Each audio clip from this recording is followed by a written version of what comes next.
السلام علیکم ورحمت الله. دا مخامخ تعویض د ډیرو کسانو ماته په واتساپ باندې یا په هغه باندې میسجونه هم راغلي چې مولانا صاحب تا بیماریانو ته شروع کړی ده، موږ ته د محبت د تعویض ضرورت دی.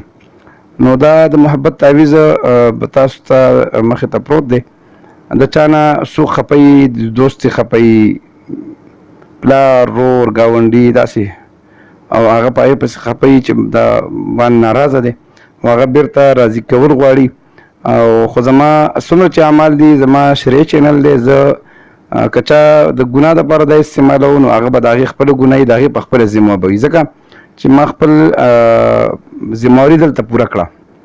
اوس به تاسو دا هم وایئ که نه چې لګیا ویډیوګانې هم ورکوي، داسې ځوانان شته.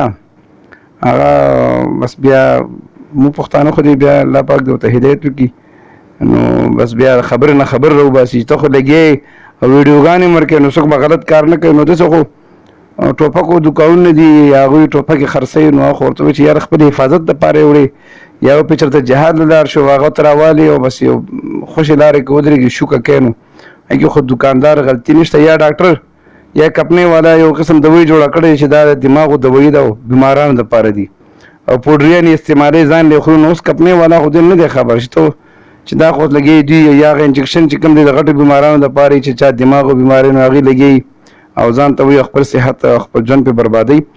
نو خپل ویډیو طرف ته راځم، نو دغې ذموار به ځینې یم، هغه به د هغې د خپلې غاړې زما صرف د جایز محبت دپاره دی، د چا څوک جنۍ خوښه ده یا داسې څه،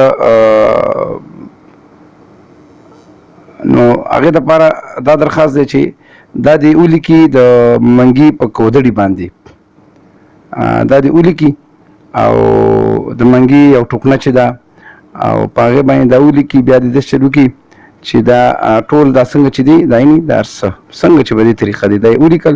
نو بیا به علی حب فلان بن فلان، دا علی حب فلان دلته به کم کس چې خفه شوی دی، که جنۍ ده، که هلک دی، که رور دی، که پلار دی، که زوی دی، ښځه ده، څوک چې دي، د هغې نوم به دې مخکې ولیکي فلان بن فلان، دلته د هغې د مور نوم او دلته د هغه نوم علی حب فلان بن فلان، دې ځای کې خپل نوم ولیکي او دې ځای کې به د خپلې مور نوم ولیکي. دا په هغه اور کې ښخ کړي، انشاءالله تناره خواته دې ښخ کړي، نغري خواته ښخ کړي، انشاءالله العزیز ډېر زر به د هغه ته داسې بهترین نتایج میلاو شي. خو بیا هم تاسو درخواست کوم چې غلط طریقه باندې دا استعمال نه کوي. او زما چینل چې کوم دی غالبا پښتنو کې ما داسې چینل نه دی کتلی، د پنجاب د انډیا د دې ځایونو شته. نو زما چینل تاسو لږ حوصله افزایي وکړئ، دا لږ مخکې بوځئ، او که زما ویډیو ستاسو خوښېږي مخکې دې کې ډېرې ویډیوګانې دي، یوازې د محبت خبر نه ده، د بلډ پریشر، د ماشومانو د پیدایش چا چې بچي نه وي، یا داسې دغه چې کوم دی د چا رشته نه کېږي، دا چینل کې څه 450 ویډیوګانې شته، زما کار روان دی. نو که ستاسو حوصله افزایي وه زه به بیا لږ ښه یم انشاءالله، مخکې به روان یم.